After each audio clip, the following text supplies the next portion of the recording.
Hello दोस्तों, कैसे हैं आप लोग। उम्मीद करते अच्छे होंगे। जय माता दी, जय श्री राधे। बहुत दिन से मैं फेस नहीं बनाई हूँ वीडियो ब्लॉग, तो मैं सोची चलो आज अपने दोस्तों से बात कर लेती हूँ, कुछ मेरा भी मन हल्का हो जाएगा। क्योंकि दोस्तों मेरा कोई सुनने वाला तो है नहीं मेरे घर में फ़िलहाल। पहले मेरे हस्बैंड मेरा बहुत विश्वास करते थे और बहुत सुनते थे मेरी बात।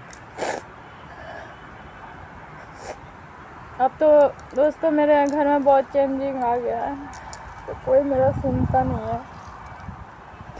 सॉरी दोस्तों, आप लोग बोलेंगे शुरुआत में ही इमोशनल हो गई, तो क्या करूँ दोस्तों, मेरे ज़िंदगी में इमोशनल के सिवा कुछ नहीं बचा है। पहले मेरे हस्बैंड मेरा सुनते थे, विश्वास करते थे।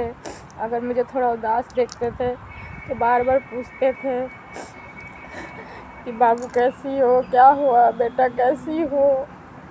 अब तो वो भी नहीं पूछते ना, तो मैं बिल्कुल अकेली हो गई। मैंने बहुत प्यार से, छोटा सा परिवार था मेरा, बहुत बहुत प्यारा था। मेरे हस्बैंड ने भी मेरा बहुत केयर करते थे। पहले मैं सुबह उठती थी, चाय बना के देती थी अपने हस्बैंड को, और बेटे को वो लोग खाना वाना पैक करके देती थी, लंच वो लोग चले जाते थे, मैं अपना सारा काम करती थी। फिर अपना अकेली रहती थी, जो भी होता था थोड़ा बहुत खाती थी। फिर रात को मेरे हस्बैंड को मैं खाना वाना देती थी तो पूछते थे कि हाँ आ जाओ खा लो बाबू। मैं गुस्सा भी रहती थी ना, कभी कभी मुझे डांट देते थे ना, तो मैं गुस्सा रहती थी ना, तो मुझे बोलते थे कि आजा खा ले मेरे साथ, तू नहीं खाएगी तो मैं भी नहीं खाऊंगा। अब तो वो भी नहीं करते दोस्तों, मेरा केयर कोई नहीं करता मेरे घर में, क्योंकि जब से वो नई लड़की आई है ना मेरे घर में, जैसा वो चाहती है ना वो वैसे ही होता है। सच बताए तो देखिए, मेरे बेटा ने तो लव मैरिज किया है, तो मेरे बेटा का तो कोई गलती नहीं है दोस्तों। क्योंकि देखिए उसने अपने मर्ज़ी से प्यार किया, चाहे 6 महीना किया हो, चाहे साल भर किया हो, ठीक है। फिर उसने ले आया यहाँ, बोला मम्मी रख ले, मैंने रख लिया। उसी का मैं सज़ा भुगत रही हूँ आज। अब मैं कितनी ब्लॉग में बोल भी चुकी हूँ दोस्तों। अब मेरा ज़िंदगी ऐसा हो गया ना, मुझे लग रहा है अंदर ही अंदर मुझे कोई ख़तरनाक बीमारी हो गया है। रो रो के मेरा पूरा शरीर पीला पड़ने लग गया।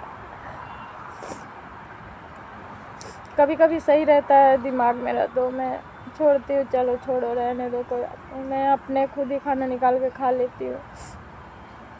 आज तो ऐसा है कि मैं रात को भी खाना नहीं खाई हूँ, और रात को मैं अपने हस्बैंड को रोटी बना के दी थी, उन्होंने भी पूछा नहीं, तो मैं फिर बोली चलो कोई बात नहीं। अब वो नहीं पूछते हैं, मैं सरेआम कह रही हूँ, मेरे हस्बैंड भी ब्लॉग देखेंगे। क्योंकि दोस्तों जो भी होता है ना घर में मेरे साथ, मैं अपने हस्बैंड को ना बेटा का कसम खा के बोलती हूँ, या फिर मैं भगवान का कसम खा के बोलती हूँ। वो कुछ नहीं बोलते ना कुछ समझाते हैं। मैं उनको इतना रिक्वेस्ट करती हूँ, उनके सामने हाथ जोड़ती हूँ कि प्लीज़ यार ये बढ़ावा मत दीजिए यार, एक बार आप भी बोल दीजिए ना कि हाँ। क्योंकि मैं पीठ पीछे नहीं बोलती हूँ दोस्तों, मैं पूरा भूखी पेट हूँ सुबह से। अभी मैं ब्रश करके नहा के अभी आई हूँ। झूठ नहीं बोलूँगी, मेरा एक ही औलाद है, इसलिए मैं झूठ नहीं बोलूँगी दोस्तों। मैं अपने हस्बैंड को कितना मर्जी कुछ भी कर लेती हूँ, बोलती हूँ ना आज इसने ऐसा किया वैसा किया, रो रो के बोलती हूँ, उसके सामने बोलती हूँ। मगर मेरे हस्बैंड इतना तक नहीं बोलते कि हाँ तुम ये गलत करती हो, ऐसे नहीं करना चाहिए था।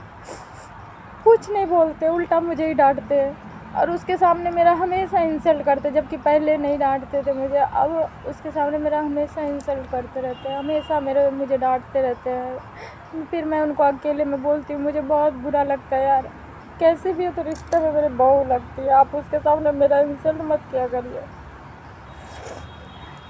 अकेले में मुझे 2 थप्पड़ मार लीजिए, कोई प्रॉब्लम नहीं है। लेकिन वो नहीं करते मेरे पे विश्वास। यहाँ तक विश्वास नहीं करिएगा दोस्तों, ठीक है। घर की बहू है, उसका फ़र्ज़ बनता है कि जो आदमी घर चलाता है, सब पूरा घर चला रहा है, उसका कपड़ा धुल लेगा, ठीक है। मेरे हस्बैंड का कपड़ा रोज़ मैं ही धोती हूँ। अभी भी मैं देख ली वो नहीं धोई तो मैं अपने हस्बैंड का कपड़ा धो के बाथरूम साफ़ करके नहा ब्रश करके फिर नहा के अभी देखिए मैं अपने लिए चूल्हे पे चाय बना के लाई हूँ, क्योंकि गैस नहीं है मेरे, अभी ख़त्म है। तो मैं चूल्हे पे चाय बना के लाई हूँ। मैं सोची चलो चाय के बहाने उधर जाकर ब्लॉग बना लूँगी थोड़ा। तो मैं इतना परेशान हूँ, अभी तक मैं कुछ खा ही नहीं। सोचे कोई भी औरत है शौक़ से तो इतने टाइम तक 4 बज रहा है हमारे यहाँ, तो अभी 4 बजे तक कोई भूखा तो रहेगा नहीं ना दोस्तों।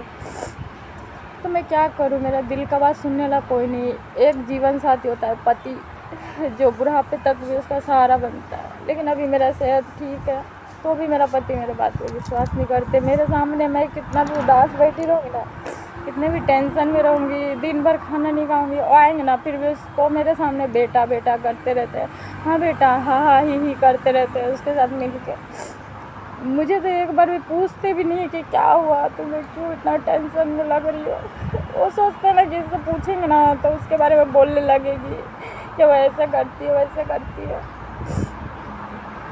इसीलिए शायद नहीं पूछते। क्योंकि शुरू में मैं उनको बहुत बोलती थी कि कम से कम उसको अपना इतना उनके सामने मैं बोल देती वो ऐसा करती है ऐसे करती है, ठीक है। तो फिर उसके सामने बोल देती, देखती थी कुछ नहीं बोलते हैं तो फिर मैं बाद में उनको अकेले में बोलती थी कि सिर्फ इतना भी बोल दिया करें, हाँ करिश्मा, क्योंकि मैं उसके सामने बोलती हूँ ना तो आप इतना बोल दिया करें करिश्मा गलत करती हो, तुम बहू हो, तुमको ऐसे नहीं करना चाहिए था, वैसे नहीं करना चाहिए था, ठीक है। एक बार भी कुछ नहीं बोलते हैं, पता नहीं उससे डरते हैं कि क्या है, हमें कुछ नहीं पता दोस्तों। मेरा तो मन ही नहीं करता अब यहाँ रहने का, क्योंकि अपने घर में बेगाना लग रहा है। भूखे प्यासे बैठे रहती हूँ, डिप्रेशन में जा रही हूँ धीरे धीरे। सच बताओ दोस्तों, मैं ऐसा ब्लॉग कभी नहीं बनाई हूँ आज तक, लेकिन अब मैं आज हार गई, क्योंकि मेरा दिल का बात सुनने के लिए कोई नहीं है। मेरा मायका में मेरे माँ बाप बहुत थोड़ा उम्रदार हो गए और मैं दिल का हर बात अपने पापा से करती हूँ, लेकिन मैं उनको बताऊँगी तो बुजुर्ग आदमी है, उनको कुछ हो ना जाए। मेरे पापा को 2 बार हार्ट अटैक आ चुका है, एक बार और आ जाएगा तो उनको बचने का चांस नहीं है, इसलिए मैं अपने पापा को कुछ नहीं बता सकती है। मैं मेरे वजह से मेरे पापा को टेंशन नहीं देना चाहती है। मैं क्या करूँ, कहाँ जाऊँ, जिस पे मेरे को आँख बंद करके मैं विश्वास करती थी अपने हस्बैंड पे कि उससे मैं हर सुख दुख बात करूँगी, वो मुझे समझेंगे, अब वो भी नहीं समझते मुझे। मैं क्या करूँ, मैं कहाँ जाऊँ। काश मेरे अंदर कोई टैलेंट होता ना तो मैं चली जाती यहाँ से, वरना मेरे पास कोई टैलेंट है ना, मैं कमा के खा सकती हूँ, ना मैं पढ़ी लिखी हूँ। मेरे अंदर कोई ऐसा गुण नहीं है दोस्तों जो मैं कमा के खा सकती हूँ। मैं क्या करूँ, मुझे कुछ समझ नहीं आता। अब मुझे ऐसा लग रहा है कि कभी मेरा मन करता है मैं अपने आप को गला घोट लूँ या पंखे से लटक जाऊँ या जहर खा लूँ। मैं क्या करूँ दोस्तों। मुझे पता है ब्लॉग सब देखेंगे, मेरे शायद बहुत सारे मेरे लोग अपने भी देखेंगे, मेरे हस्बैंड भी देखेंगे तो मुझे मारेंगे, गाली देंगे, मुझे पता है, क्योंकि उसके लिए वो कुछ भी कर सकते हैं, मुझे पता है। अगर मैं उसके सामने ना गिड़गिड़ाती हूँ, रोती हूँ, उसको प्यार करती हूँ, प्यार तो मैं इससे करती हूँ दोस्तों, कसम से कह रही हूँ, मेरे बेटे की कसम खा के तो मैं इससे प्यार करिश्मा से बहुत करती हूँ। लेकिन मैं उसको जैसा बनाना चाहती हूँ ना कि वो घर गृहस्थी पे ध्यान दे, बड़े छोटे का लिहाज करे, आप करके बोले, सबको तुम करके बोलती है, मुझे अच्छा नहीं लगता। और ये भी मैं उसको बार बार सिखाती हूँ ना कि ऐसे नहीं बोला करो, कितना बार प्यार से बोलिए बाबू बेटा ऐसे नहीं बोलना चाहिए, ऐसे लोग को बुरा समझेगा। यार हम लोग गांव घर के रहने वाले हैं, संस्कार है हमारे अंदर, हम अनपढ़ गंवार हैं, आप लोग सबको बताए। मैं कितनी बार बता चुकी कि मैं पढ़ी लिखी नहीं हूँ, फिर भी मैं किसी को तुम करके नहीं बोलती हूँ।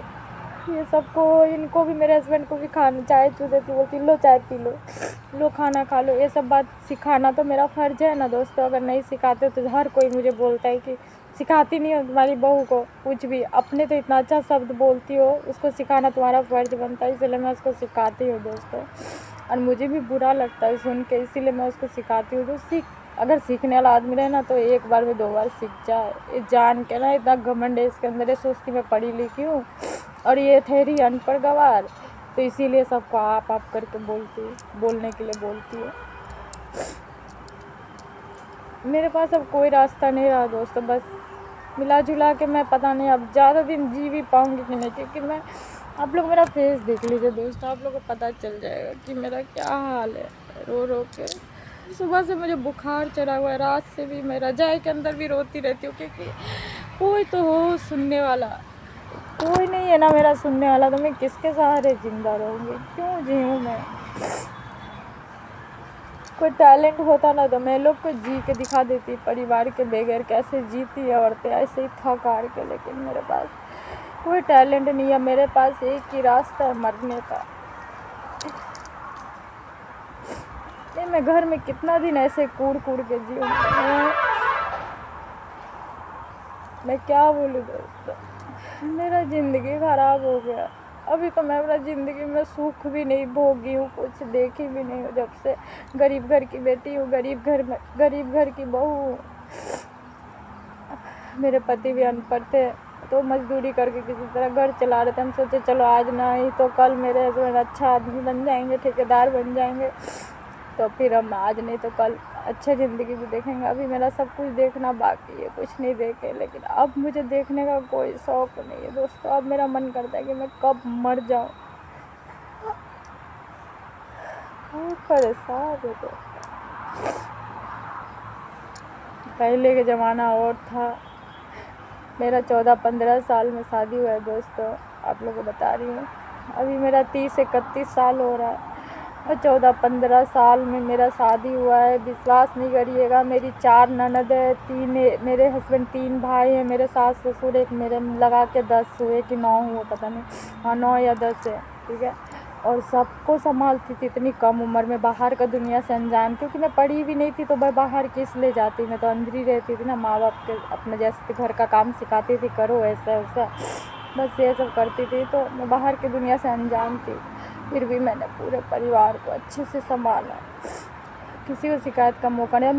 मेरे फैमिली में कितने हैं, मुश्किल से 4 लोग हैं। एक मेरा बेटा, वो भी 1 महीने के लिए बाहर गया, जब वो रहता था तो 4 थे, अब 3 हो गए। तो शुरुआत के दिन जब आई थी इधर, तो अभी थोड़ा दिन तो सही चला, मैं झूठ क्यों बोलूँगी। 15-20 दिन में उसके साथ ब्लॉग भी डाली, वीडियो भी डाली। धीरे धीरे उसने ऐसे रंग दिखाया ना कि अब वो मेरे दिल से उतर चुकी है।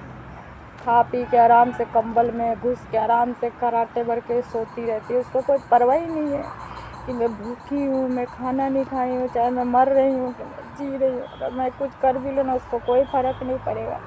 सबसे पहले ज़्यादा तो वो खुश होगी, और बाकी का तो मुझे पता नहीं, क्योंकि वैसे भी मेरा कोई नहीं सुनता है दोस्तों। मैं अपने हस्बैंड के सामने कितना राख रगड़ी, कितना रिक्वेस्ट की। एक दिन मैं रो रो के बोली थी मैं जा रही हूँ, मैं घर से मैं गाड़ी पकड़ के चले जाऊँगी अपने मायके।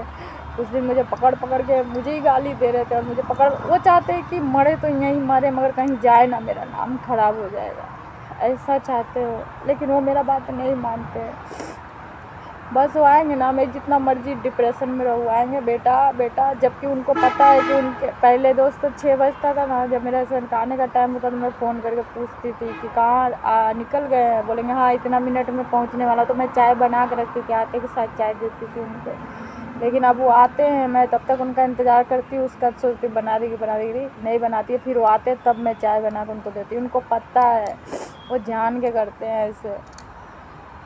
वो चाहते ना ये मर जाए तो मर जाए, मगर मैं उसको मैं कुछ ना बोलूँ, उसके नज़र में मैं ख़राब ना बनूँ, क्योंकि मैं उसको सुधारने की कोशिश कर रही हूँ। मतलब मैं उसके नज़र में तो ख़राब हूँ, और मेरे हस्बैंड कुछ नहीं बोलते हैं तो उसके नज़र में अच्छे हैं। वो बोलती भी है, कितना बार मेरे को बोली है वो तो कुछ, डैडी तो कुछ बोलते ही नहीं, तुमको बड़ा प्रॉब्लम है मेरे से। तो मैं तो औरत हूँ ना, तो मैं औरत वाला संस्कार तो सिखाऊंगी ना दोस्तों। आप ही लोग बोलिए कि मैं गलत बोल रही हूँ।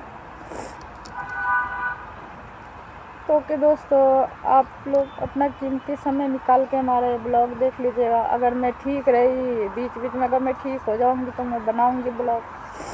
अगर मैं बीमार हो गई, कुछ ज़्यादा डिप्रेशन में आ गई, तो फिर तो मैं बोल नहीं सकती। लेकिन आप लोग देखिएगा ज़रूर, और क्या कहूँगी, आप लोग मर्ज़ी होगा सपोर्ट कर दीजिएगा, क्योंकि दोस्तों मैं खुद ही कह रही हूँ अब आप लोग कि मैं खुद बचूंगी कि नहीं बचूंगी, अब मुझे कुछ नहीं पता है। जो हम अभी आप लोग से बात किए, बस यही एक बात कर पा रहे हैं।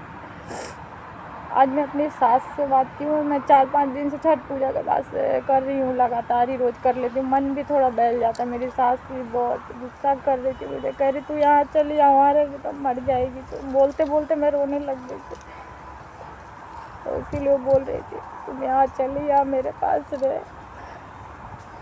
मैंने उसका पैर तक पकड़ा है। आप लोग विश्वास करिएगा दोस्तों, ब्लॉक है तो देखना, जो चाहेगा देखना सब देख सकता है, तो मैं झूठ क्यों बोलूँगी। मैंने उसका पैर तक पकड़ा है सुधारने के लिए, इसीलिए वो मुझे अनपढ़ समझती है, बेवकूफ़ समझती है। लेकिन कोई बात नहीं दोस्तों, ऊपर वाला सब देख रहे हैं। हम तो नहीं किए इतना गलत, अपने सास के साथ कभी गलत नहीं किए। थोड़ा मोटा नोक झोंक सब घर में होता है, सास बहू में, मेरे में भी हुआ था और होता है। अभी तो मेरी सास दूर रह रही है, जब साथ में थे हम तो थोड़ा बहुत जो नोक झोंक होता था, लेकिन मैं चाय नाश्ता खाना उनके सामने देती थी, उनको खाने बोलती थी। भले मैं हंसती नहीं थी, बोलती नहीं थी, मगर मैं सब कुछ करती थी, अपना रीति रिवाज सब निभाती थी। इसीलिए मेरी सास बोलती है तू ये पागल हो, उसका पैर पकड़ती हो, पागल हो गई है, दिमाग ख़राब हो गया तेरा, चुपचाप तुम यहाँ आ जाओ। कोई बहू का पैर छूता है। मैं बोली मम्मी उसको सुधारने के लिए मैंने क्या नहीं किया, उसका पैर तक छुआ। कितना डांटी है मेरी सास। तो ओके दोस्तों, मेरा ब्लॉग बहुत लंबा हो गया, तो पता नहीं जाएगा कि नहीं आगे, तो आप लोग देखिएगा प्लीज़ दोस्तों।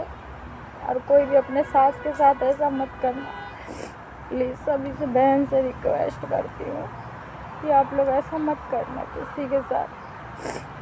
तो ओके दोस्तों, मिलते हैं, बाय बाय।